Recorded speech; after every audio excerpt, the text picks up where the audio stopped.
this video we will show you how to connect and configure the Airzone-Daikin communication gateway.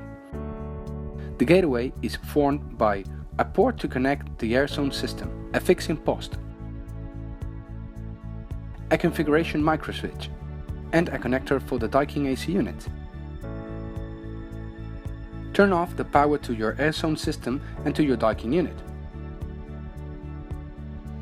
Connect the gateway to the AC unit port of the Airzone main board and secure it by using the fixing post.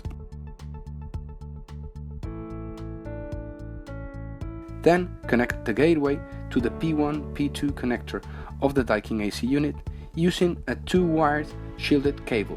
For proper operation of the communication gateway, keep the Daikin thermostat connected to the AC unit. Once all the connections are successfully made, configure the microswitch if necessary. The gateway automatically detects the indoor unit fan speeds available. Finally, it's time to power the Airzone system and the Daikin AC unit. Then check all the LEDs of the gateway to verify that it operates properly. Power supply, microprocessor, communication between the gateway and the system, and communication between the gateway and the unit.